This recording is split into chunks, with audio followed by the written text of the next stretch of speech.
You're listening to The Main Event with Zach Gelb and Chase Sr. on WHIP.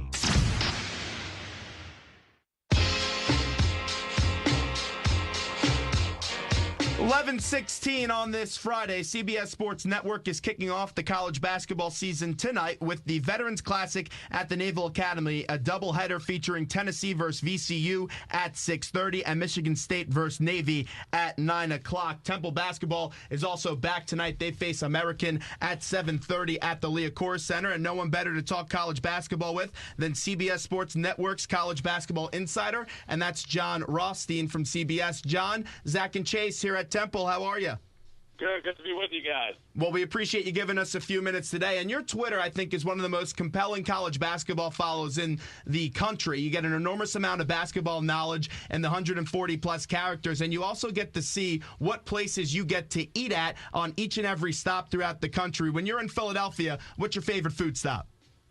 You know, that's a great question. There's so many options to choose from in the city of brotherly love. I've got a soft spot for gyms on South Street, but I have found some other good haunts along the way, over the years in my different travels to Philadelphia. I'm a mama's guy at Bella Kinwood, and then I also like the high chain restaurants, the fancier ones.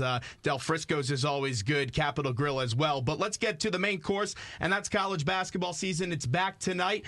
You have American at Temple at the Liacouras Center, and this was a Fran Dunphy squad last year that only had 9 wins, and you saw them not play the best defense in the world, allowing 80 points or more 16-plus times last year. What is this Temple team? They get Jalen Bond, and how are they going to improve defensively this year?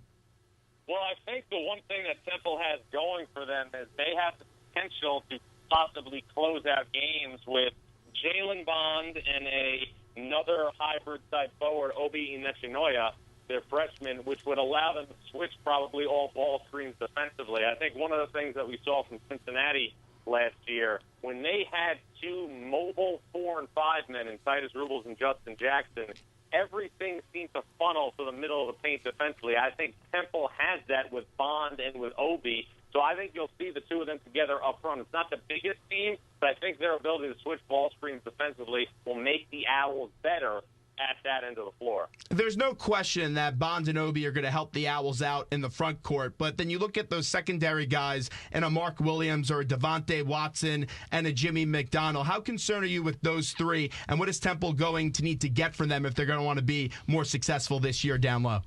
Well, I think you have to throw Daniel Dingle in that crew as well, and I think one of the harder things for Fran Dunphy right now is to figure out a rotation because he's going to play 10 games until December 18th without Devin Coleman and without Jesse Morgan. And after watching Temple practice twice during the preseason, I can tell you that both of those players are going to play, and I think it's safe to say that Jesse Morgan is going to start. So Fran Dunphy needs to obviously get through these first 10 games without Coleman and Morgan, but it's going to be a bit of a Rubik's Cube here until Temple gets conference play going in the American Athletic Conference. Jon Rothstein of CBS Sports joins us right now, main event in Philadelphia. John, it's Chase. Thanks for hopping on with us. Now, Jalen Bond, Jesse Morgan, and Devin Coleman, 3 guys who come from the Philadelphia area. At the time that they made their college choices, they elected to go elsewhere, but they come back to Temple University, and they've been practicing with this team for a while.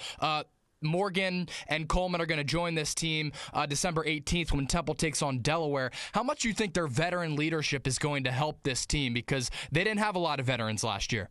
Well, guards win in college basketball, and when Temple gets into a situation where they have everybody healthy and eligible, they are going to put on the floor a 4th-year senior in Will Cummings, a 6th-year senior in Jesse Morgan, and a very effective junior in Quentin DeCozy. That's going to give them a distinct advantage in a lot of games they play, especially in crunch time. So I think if they can just hold down the fort until December 18th, they're going to have an opportunity to make a significant jump from last season. I think they have to be 6-4 going into the Delaware game on December 18th. That's the number that they have to get to in these first 10. They got to win 6. Quentin DeCozy had a pretty good year last year. Now his shooting numbers skyrocketed. They also plummeted. He was a little bit inconsistent. How much is Temple going to have to rely on his scoring load from everywhere on the floor to stack up with some of these better teams in the American Athletic Conference, John? Well, I think the supporting cast is better, guys. I think there's more people that can help Temple from an offensive perspective. I think Will Cummings has proven that he can score. I think Jesse Morgan is going to be a double-figure scorer. So I think really Temple, when you look at them compared to last year, they have a lot more ways to skin a cat than they did a year ago when they only won 9 games. But it's going to be interesting to see the chemical makeup of this team when everybody is eligible. It's going to be a work in progress for Fran Dunphy. You had some younger guys last year, like a Josh Brown and a Mark Williams, that were thrown into play earlier than Fran usually does. And Obi's going to get some burn early on in this season. Fran told us that the other day in studio. He's going to be a real special player. But you talked about that depth. How valuable is that for a coach to be able to take a guy out when he's struggling, where last year they had to keep him on the court, and just this year they could give him a different view of the game and slow it down for him? Well, really, when you have limited depth and you have 6 or 7 players, in a lot of ways, the players that you have on the floor are holding you hostage, because if they make a mistake, if they're playing poorly, you can't really hold their minutes accountable. You really have to go with them because you don't have any other options. It's a double-edged sword. I think, teams that have great depth talk about how many options they have, and teams that have 7 or 8 guys always talk about how much better their role allocation is. But in Temple's case, it'll be huge if they have significantly more options than they had a year ago. CBS Sports Network's college basketball insider Jon Rothstein is our guest. Zach Gelb and Chase Sr. here with you on WHIP Radio in Philadelphia, all via iHeartRadio. Let's get to Josh Brown. Up and down his first year as a freshman. I'd like to see a little bit more of him offensively. He has some good talent in that backcourt this year with Morgan, with Coleman, and Will Cummings. What are your expectations for Josh Brown this year? I think Josh Brown needs to prove that he's a better offensive player than he showed last year. I've never had questions about Josh Brown's defense, and that's dating all the way back to his years on the AAU circuit when he played for Sports U. But this is critical for Josh Brown's development, and I'm talking about the upcoming season, because a year from now, Josh Brown is in line to take the baton from Will Cummings and be Temple's starting point guard. So his development, his ability to make open three-point shots will be critical, not just for Josh Brown, but obviously the future of the Temple program. John, you mentioned Will Cummings. He was named to the Bob Cousy Award watch list, giving to the nation's best point guard, coming off a pretty successful year last year, and he's elevated his game every year since he's come to North Broad Street. How do you think he stacks up with some of the better point guards in the conference? I don't think he's just one of the better point guards in the conference. I think he's one of the better point guards in the country. Wow. I think he rebounds his position. I think he's proven he can dish. He's proven he can score. But, guys, a lot of things right now don't come to the forefront when you're not winning. And I think if Will Cummings averages 10 points instead of 15 points, but Temple wins, he'll be viewed as a different player, nationwide than he was last season. In scanning the American Athletic Conference, still a lot of good teams in the conference as Louisville did depart. Who do you like in the conference preseason-wise? SMU?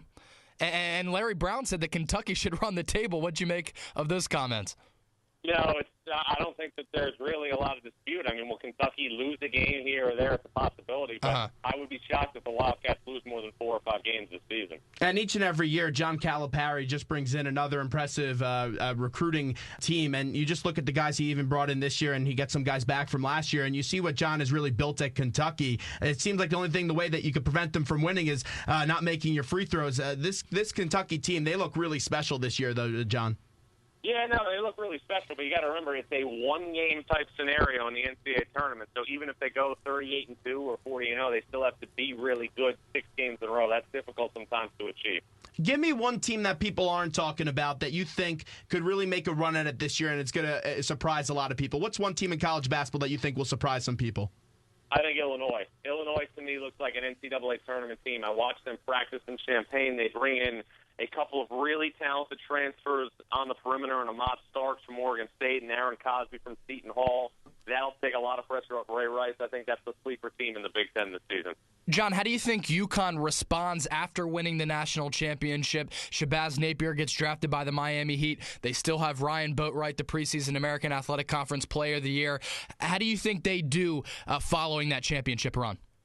I think UConn's an NCAA tournament team. I think whether or not they can find the right mix on the perimeter will ultimately determine their season. The biggest thing I took away from watching UConn practice in October was that Sam Cassell Jr. could be the guy that has the ball in his hands in end-of-shot clock situations. I think we all jumped to the conclusion that Ryan Boatwright would immediately inherit that title because he started next year in the backcourt next to Shabazz Napier. But Cassell could be the guy that takes that baton for the Huskies.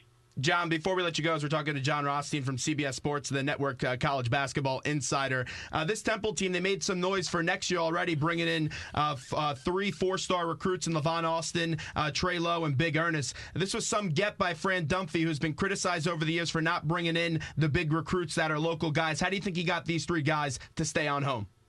Well, I mean, I still think when you look at, all things considered, Temple is still Temple. And even though they had a disappointing season a year ago, that doesn't mean that the Temple brand is any less strong. It doesn't mean that playing on North Broad Street is any less appealing.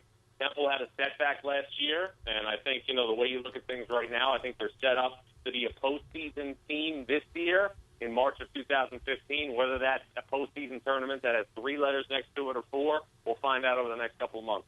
John, we appreciate the time today. Thanks so much. Enjoy the start of the college basketball season. We'll be following you throughout the way, and I'm sure we'll talk to you down the road.